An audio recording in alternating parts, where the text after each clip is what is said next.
សួស្តីបងប្អូនអរគ្នាបាទអញ្ចឹងថ្ងៃនេះដែរបាទគ្រាន់តែបើកក្បាលវីដេអូមកគឺថាបាទទេសភាពស្អាតតែម្ដងបងប្អូនអរគ្នាបាទអញ្ចឹងថ្ងៃនេះដែរបាទខ្ញុំហើយនឹងគ្រួសារខ្ញុំបាទបានធ្វើដំណើរទៅលេងបាទកន្លែងកំសាន្តមួយកន្លែងដែលទាំងអស់គ្នាបាទអ្នកខ្លះប្រហែលជាមិនដែលបានស្គាល់ទេបាទកន្លែងនេះគឺនៅរៀងដាច់ស្រយាលដែរបងប្អូនអរគ្នាបាទតែមិនឆ្ងាយពីទីក្រុងទេបាទរៀងដាច់ស្រយាលដែរតែមិនឆ្ងាយពីទីក្រុងបាទប្រាប់ព្រមនីឋាននេះដែរវាមានឈ្មោះថាតំបន់បៃតងបើយើងធ្វើដំណើរពីបាត់ដឹងមកគឺចម្ងាយប្រហែល6គីឡូគឺមកដល់ហើយបាទសម្រាប់ទេសភាពដូចបងប្អូនមកឃើញនៅរូបភាពនេះអញ្ចឹងបាទគឺមានកន្លែងហែលទឹកបាទមាន playground សម្រាប់ក្មេងលេងអញ្ចឹងណាអញ្ចឹងមកបងប្អូនបាទមានកូនទូចអីគឺយកមកគឺដឹងតែសប្បាយតែម្ដងបាទដូចកូនខ្ញុំនេះអញ្ចឹងបាទគឺលេងម្នាក់ឯងដោយសារមកពីព្រលឹមអត់មានគេមកលេងច្រើនអញ្ចឹងណាអ្នកនរគ្នាមកគាត់សប្បាយចិត្តមែនទែន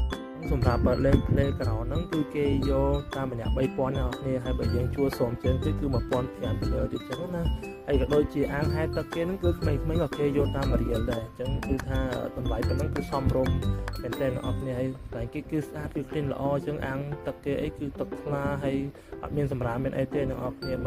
បើនិយាយពីបរិស្ថានគេវិញគឺបេះតែម្ដងអ្នកនរគ្នាបាទហើយនេះគឺជាមុខម្ហូបអូខេហើយតម្លៃវិញគឺសមរម្យដូចខ្ញុំកំងនេះចឹងបាទមួយចានតែ$4ទេអ្នកនរគ្នាបាទអានេះវាស្មើយើងហូបនៅហាងគេធម្មតាដែរអញ្ចឹងណាខ្ញុំកំងមានសឡកកូមានអង្គនីជូអែមអញ្ចឹងណានេះកូនខ្ញុំគឺគាត់បានលពឹងមែនទែនអ្នកនរគ្នាបាទបងបាយយើងគឺគាត់មកញ៉ាំបាយមួយយើងដែរបាទបន្ទាប់ពីញ៉ាំបាយហើយគឺយើងមកដើរលេងមកជុំអញ្ចឹងណាគេមានមាត់បឹងគេបាទយើងអង្គុយ relax ឈៀលហើយក៏គេមានហាងកាហ្វេគេនៅចិត្តនឹងដែរអញ្ចឹងហើយសម្បូរកន្លែងថតរូបមែនទែនអ្នកនរគ្នាបាទហើយមុខនេះគឺហាងកាហ្វេគេគឺមានកន្លែង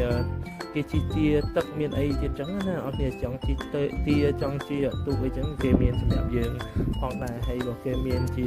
ផ្ទះលំហែគេនៅមាត់ទឹកហ្នឹងដែរតែខ្ញុំមកបានសួរតម្លៃគេដែរអ្នកនរគ្នាបាទបើយើងមានពេលអីយើងមកនឹងលេងអញ្ចឹងហើយគេមកយប់អីគឺល្អមែនទែនអ្នកនរគ្នាបើគេមានផ្ទះមានអីចឹងតំបន់នេះគឺរៀងស្ងប់ស្ងាត់អ្នកនរគ្នានៅចិនពេញមែនតែគាត់ថាមានផ្ទះមានអីគេញ៉ៃទេបើយើងជិះតាមផ្លូវវិញគឺមានទេសភាពមានអីស្អាតដូចយើងនៅខេត្តអញ្ចឹងណាអ្នកនរគ្នាបាទតែបងប្អូនមកឃើញក្នុងវីដេអូហ្នឹងអញ្ចឹងបាទគឺថាស្ងប់ស្ងាត់គឺ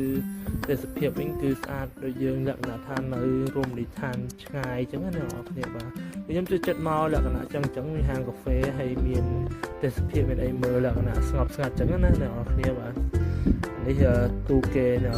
យើងជួលជីអញ្ចឹងណាហើយខ្ញុំមកបានសួរតម្លៃគេដែរនឹងគេជី free ឬមួយគេគិតមិនដែរខ្ញុំមិនដឹងដែរទេសភាពគេគឺស្អាតមែនទែនបាទសម្រាប់ខ្ញុំគឺប៉ុណ្ណឹងគឺល្អមែនទែនតម្លៃអីក៏សមរម្យបាទ